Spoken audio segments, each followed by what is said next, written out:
Hello friends, myself S K Sharma. आप देख रहे हैं YouTube channel learn to do coding और आज मैं सी लैंग्वेज में आपको लेक्चर 13 दे रहा हूँ। इसका टॉपिक है operators part 2, increment and decrement operators. पिछली वीडियो में मैंने आपको ऑपरेटर्स पार्ट 1 दिया था जिसमें आपने यूनरी और बाइनरी अरिथमेटिक ऑपरेटर सीखे थे। इस बार आप सीख रहे हैं इंक्रीमेंट एंड डिक्रीमेंट ऑपरेटर्स। पूरे वीडियो के बारे में एक शॉर्ट व्यू मैं आपको दे देता हूं कि इसमें हम क्या क्या सीखेंगे। सबसे पहले एक्सरसाइज 3 का सॉल्यूशन मैं आपको बताऊंगा। उसके बाद इंक्रीमेंट और डिक्रीमेंट ऑपरेटर्स क्या होते हैं, कैसे यूज़ करते हैं, विद कोडिंग मैं आपको ये एक्सप्लेन करूंगा। और फिर एक छोटी सी एक्सरसाइज अगली वीडियो के लिए भी आपको दूंगा जिसे आप सॉल्व करेंगे। तो शुरू करने से पहले अगर आपने अभी तक इस चैनल को सब्सक्राइब नहीं किया है तो सब्सक्राइब कर लें और यदि वीडियो पसंद आ जाए तो इसे एक लाइक भी ज़रूर कर दें। तो चलिए शुरू करते हैं। तो पिछली बार एक्सरसाइज 3 में मैंने आपको क्वेश्चन दिया था, convert the following mathematical expression into C expression. तो यहाँ पर ये येलो कलर में कुछ मैथमेटिकल एक्सप्रेशन लिखी हुई हैं जिन्हें आप मैथ्स में कॉपी में लिखते हैं, लेकिन सी के प्रोग्राम में आप कैसे लिखेंगे। तो ये देखिए मैंने सॉल्यूशन दे दिया है वाइट कलर में, इस तरह से हम लिखेंगे। तो इन्हें एक एक करके समझ लेते हैं। सबसे पहली मैथमेटिकल एक्सप्रेशन है ए बी सी। यहाँ पर अंडरस्टूड है कि ए बी और सी तीन अलग अलग वैल्यूज़ हैं और उनके बीच में मल्टीप्लाई है, लेकिन जब सी में हम लिखेंगे तो बीच में मल्टीप्लिकेशन ऑपरेटर यूज़ करेंगे, तब ये प्रॉपरली कैलकुलेट होगा और वैल्यू आएगी। इसी तरह से सेकंड एक्सप्रेशन है A B plus B C plus C D. तो यहाँ पर भी प्लस तो पहले से ही दे रखा है, लेकिन ए और बी के बीच में मल्टीप्लाई ऑपरेटर यूज़ करेंगे, बी और सी में करेंगे, सी और डी में करेंगे। तो ये होगी इसकी मैथमेटिकल एक्सप्रेशन की इक्विवेलेंट सी एक्सप्रेशन। ऐसे ही ए स्क्वायर प्लस बी स्क्वायर, यहाँ पावर में ज़्यादा बड़ी वैल्यू नहीं है, सिर्फ 2 है, तो आप इसे ए मल्टीप्लाई ए और ऐसे ही बी मल्टीप्लाई बी लिख सकते हैं। 2l प्लस बी, ये किसी रेक्टेंगल का पेरीमीटर कैलकुलेट करने का फॉर्मूला है। तो यहाँ पर अंडरस्टूड है कि 2 के बाद जो पैरेंथेसिस है उसके बीच में मल्टीप्लाई ऑपरेटर है, तो यही यहाँ मिस था। तो सी एक्सप्रेशन में आप मल्टीप्लाई ऑपरेटर लगाएंगे। फिर है पी आर टी अपॉन 100। यहाँ अगेन पी आर और टी तीनों के बीच में मल्टीप्लिकेशन ऑपरेटर होगा और डिवाइड में 100 आएगा। एक चीज़ नोटिस कीजिए, यहाँ पे मैंने 100 में 0.0 लगा लिया है। देखिए जब भी हम कुछ डिवाइड करते हैं तो रिज़ल्ट में एक रियल नंबर भी आ सकता है।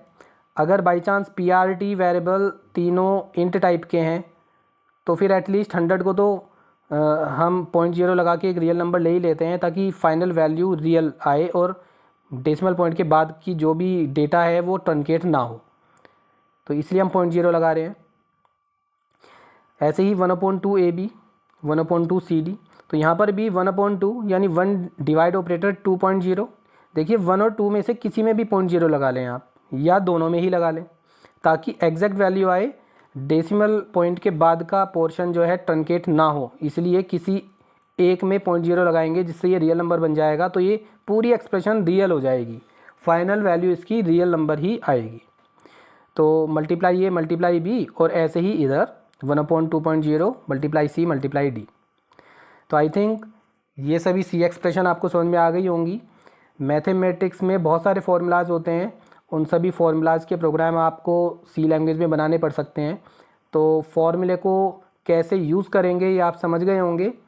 अब आप अगर मैथ की कोई बुक है उसमें तरह तरह के फार्मूलाज हैं तो उनकी हेल्प से आप तरह तरह के प्रोग्राम बनाकर देख सकते हैं। कुछ प्रोग्राम मैंने लास्ट की वीडियोज़ में आपको बना के दिखाए हैं। अगर उन प्रोग्राम्स को आप देखना चाहते हैं तो डिस्क्रिप्शन में मैं उन वीडियोज़ का लिंक दे दूँगा, तो उन्हें क्लिक करके आप उन वीडियोस को भी देख सकते हैं और प्रोग्राम्स को समझ सकते हैं और अपने आप से भी प्रोग्राम बना सकते हैं। तो चलिए आगे बढ़ते हैं, आज का टॉपिक शुरू करते हैं। टॉपिक है increment and decrement operators. The plus plus and minus minus. ध्यान से देखें, 2 प्लस हैं और दोनों के बीच में स्पेस नहीं है। ये चीज़ नोट करने वाली है कि बीच में आपको स्पेस नहीं लेना है, तो इसे बोलते हैं इंक्रीमेंट, और माइनस माइनस इसे बोलते हैं डिक्रीमेंट। तो these are C's increment and decrement operators. They have some special properties that make them quite interesting. यानी एक सिंपल प्लस और माइनस भी होता है। फिर इन दोनों में ऐसा क्या है, तो इनमें बहुत कुछ है, इसलिए आपको टॉपिक एकदम इंटरेस्टिंग लगने वाला है। इस वीडियो के अंत तक बने रहें, आपको पूरा टॉपिक समझ में आ जाएगा, दोनों ऑपरेटर समझ में आ जाएंगे। The increment operator increases its operand by 1, यानी कि ये एक ऑपरेंड ये एक यूनरी ऑपरेटर है क्योंकि एक सिंगल ऑपरेंड है इसका, और ये उसकी वैल्यू को 1 से इंक्रीज़ कर देता है। ऐसे decrement operator decreases its operand by 1। एक एग्जाम्पल से समझ लेते हैं। जैसे यहाँ लिखा हुआ है x is equal to X plus 1। Suppose करो x की वैल्यू 5 है, तो 5 + 1 6 हो जाएगी। तो इसी को आप ऐसे भी लिख सकते हैं x प्लस प्लस और प्लस प्लस एक्स। यानी ये जो इंक्रीमेंट ऑपरेटर है इसके लेफ्ट में भी आप वेरिएबल ले सकते हैं या ऑपरेंड ले सकते हैं, या राइट में लेना चाहें राइट में भी ले सकते हैं। दोनों में से कोई भी तरीका यूज़ कर सकते हैं, दोनों बिल्कुल सेम है। इसी तरह से y is equal to y minus 1 करना है। सपोज y की वैल्यू 10 है, तो 10 - 1 9 हो जाएगी। तो यही काम आप y माइनस माइनस या माइनस माइनस y से भी कर सकते हैं। तो देखिए, एक तो जो बुक्स में नहीं मिलता है वो चीज़ मैं बता देता हूँ। अगर आप यहाँ ध्यान से देखें तो ये असाइनमेंट एक ऑपरेटर है, माइनस भी एक ऑपरेटर है। यहाँ इस स्टेटमेंट में कुल मिलाकर 2 ऑपरेटर हैं। सबसे पहले माइनस ऑपरेटर एग्जीक्यूट होगा, वैल्यू डिक्रीज होगी, फिर असाइनमेंट ऑपरेटर एग्जीक्यूट होगा, वैल्यू स्टोर होगी y वेरिएबल में। कुल मिलाकर 2 ऑपरेटर हैं, तो कंप्यूटर को 2 ऑपरेशन परफॉर्म करने पड़ेंगे। जबकि यहाँ पर y minus minus minus minus यानी डिक्रीमेंट ऑपरेटर 1 है, तो कंप्यूटर को भी एक ही ऑपरेशन परफॉर्म करना होगा। तो as compared to this statement, ये स्टेटमेंट लगभग आधे टाइम में ही एग्जीक्यूट हो जाएगा। हमारे प्रोग्राम की स्पीड जो है वो बढ़ जाएगी। ये बेनिफिट है इंक्रीमेंट और डिक्रीमेंट ऑपरेटर यूज़ करने का। दूसरे डिफरेंस की बात करें तो यहाँ जो y वेरिएबल हमें 2 बार टाइप करना पड़ रहा है, जबकि यहाँ पर एक ही बार टाइप करना पड़ रहा है। यानी कि आपको कम टाइप करना पड़ेगा। अगर वेरिएबल के नेम बहुत लंबे लंबे हैं, y तो खैर मैंने छोटा सा वेरिएबल लिया है, आप बहुत बड़े वेरिएबल नेम भी ले सकते हो, तो यहाँ 2 बार टाइप करने पड़ रहे हैं और यहाँ एक ही बार टाइप करना पड़ रहा है। तो ये कुछ बेनिफिट्स हैं इन दोनों ऑपरेटर्स को यूज़ करने के लिए। चलिए आगे चलते हैं। Both the operators can be used in prefix form as well as postfix form. In the above code plus plus X and minus minus Y are examples of prefix form. यानी अगर आप ऑपरेटर को left में लगाते हैं और operand right में होता है तो ये प्रीफिक्स फॉर्म है। Whereas X plus plus and Y minus minus are examples of postfix form. यानी ऑपरेटर अगर राइट में है तो ये है postfix form. In these examples there is no difference between the prefix and postfix form. यानी ये जो आप एग्जाम्पल देख रहे हैं और पिछले पेज पे जो देखे हैं, इसमें और इसमें कोई डिफरेंस नहीं है। दोनों y माइनस माइनस और minus minus Y similarly work करेंगे, लेकिन कुछ तो डिफरेंस होना चाहिए। चलिए अगली स्क्रीन पे समझते हैं। However, when the plus plus and or minus minus operators are part of a larger expression, then an important difference between these two forms appears. यानी अगर इन दोनों ऑपरेटर के अलावा और भी ऑपरेटर्स यूज़ हो रहे हैं, कोई ऐसी एक्सप्रेशन है जिसमें बहुत सारे ऑपरेटर यूज़ हो रहे हैं, तो फिर इन दोनों फॉर्म्स में, प्रीफिक्स और पोस्टफिक्स में, एक डिफरेंस सामने आ जाता है। तो उस डिफरेंस को समझ लेते हैं। In the prefix form the operand is incremented और decremented before the value is obtained for use in the expression. यानी अगर प्रीफिक्स फॉर्म यूज़ हो रही है तो पहले ऑपरेटर अपने ऑपरेंड की वैल्यू को इंक्रीज़ करेगा, या डिक्रीमेंट ऑपरेटर है तो डिक्रीज़ करेगा। उसके बाद जो वैल्यू आएगी वो एक्सप्रेशन में बाकी कैलकुलेशंस में यूज़ होगी। जबकि पोस्टफिक्स फॉर्म में क्या होता है, the previous value is obtained for use in the expression. पहले पुरानी वैल्यू यूज़ हो जाती है एक्सप्रेशन में, and then the operand is modified. उसके बाद में वो इंक्रीमेंट या डिक्रीमेंट होता है। चलिए एग्जाम्पल से समझ लेते हैं। जैसे यहाँ पर एक हमने 2 वेरिएबल लिए हुए हैं, x में 23 है और y। हमने लिखा y equal two plus plus x. यहाँ पर प्रीफिक्स फॉर्म यूज़ की है। अभी हमने पिछले पेज पे पढ़ा कि प्रीफिक्स फॉर्म में पहले ऑपरेंड की वैल्यू इंक्रीज़ हो जाएगी, तो x की वैल्यू अंदर ही अंदर 24 हो जाएगी। उसके बाद असाइनमेंट ऑपरेटर की बारी आएगी और राइट में जो 24 आया था वो y में कॉपी हो जाएगा। तो इस तरह से x में भी 24 हो जाएगा और y में भी 24 हो जाएगा। एक और एग्जाम्पल देखते हैं। Int x is equal to 23 comma Y, same statement है, और y is equal to X plus plus. यहाँ पर हमने पोस्टफिक्स फॉर्म यूज़ कर लिए। तो पोस्ट यानी कि बाद में, यानी कि इंक्रीमेंट ऑपरेटर यहाँ बाद में चलेगा। पहले x की वैल्यू y में चली जाएगी। अब इंक्रीमेंट ऑपरेटर के अलावा एक ही ऑपरेटर है असाइनमेंट, तो पहले असाइनमेंट होगा, x की प्रेजेंट वैल्यू 23 y में चली गई, फिर x में इंक्रीज़ हो गया और 24 हो गया। तो इस तरीके से x में 24 और y में 23 हो गया।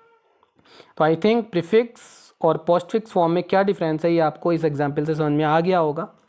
फिर भी कुछ और एग्जाम्पल देख लेते हैं इंक्रीमेंट और डिक्रीमेंट ऑपरेटर से रिलेटेड। देखिए यहाँ पर 2 वेरिएबल हैं, a में 5 है, b equal two plus plus a plus 5। अब इस स्टेटमेंट की बात करें तो यहाँ पर असाइनमेंट ऑपरेटर, इंक्रीमेंट ऑपरेटर और प्लस ऑपरेटर, 3 ऑपरेटर है। तो सबसे पहले तो ये समझ लेते हैं, जब बहुत ज़्यादा ऑपरेटर्स होते हैं तो असाइनमेंट ऑपरेटर सबसे बाद में चलता है। अब यहाँ इंक्रीमेंट ऑपरेटर प्रीफिक्स फॉर्म में है, तो यहाँ पर पहले ए की वैल्यू इंक्रीज़ होगी, वैल्यू हो जाएगी 6, फिर बारी आएगी प्लस की, तो 6 + 5 11 हो जाएगा, और 11 असाइन हो जाएगा बी में। यानी ए की वैल्यू 6 हो गई थी और बी की 11 हो गई, तो 6 और 11 आउटपुट आएगा।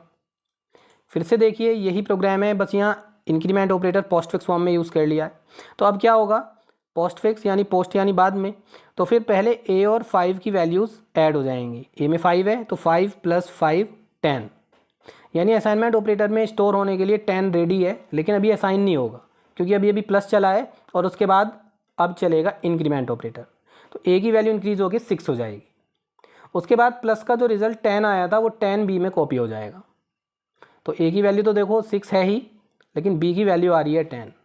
तो पिछले और इस प्रोग्राम में आप डिफरेंस देख रहे होंगे, जब प्रीफिक्स था तो 6 11 आ रहा था, अब पोस्टफिक्स है तो 6 10 आ रहा है। यानी ए की वैल्यू तो इंक्रीज़ होनी है, लेकिन बी में क्या स्टोर हो रहा है वो यहाँ पर मैटर करता है। तो आई थिंक ये आपको समझ में आ गया होगा। तो एक एक्सरसाइज है आपके लिए, इसे ध्यान से देखें, इसे एग्जीक्यूट करके देखें, इसका आउटपुट भी नोट करके रखें। अगली वीडियो में मैं इसका सोल्यूशन आपको दूंगा। What will be the output of this code. Float type के वेरिएबल्स हैं 3, एक्स में है 0.005, वाई में -0.01 और जेड। और ये स्टेटमेंट है जेड = वाई ++ -x -। तीनों वेरिएबल को यहाँ हम प्रिंट कर रहे हैं। तो इसका आउटपुट आपको देखना है, इसे रन करके देखिए। जो अभी पीछे मैंने 2-3 एग्जाम्पल और दिए हैं उन्हें भी रन करके देखिए। तो ये थी आज की वीडियो। अगर आपको आज की ये वीडियो पसंद आई है तो आप इस वीडियो को एक लाइक कर दीजिए, और अगर चैनल अभी तक सब्सक्राइब नहीं किया है तो उसे सब्सक्राइब कर लें, बेल आइकन प्रेस कर दें। मिलते हैं एक और इंटरेस्टिंग वीडियो के साथ ऑपरेटर्स पार्ट 3 में। तब तक के लिए बाय बाय, थैंक यू।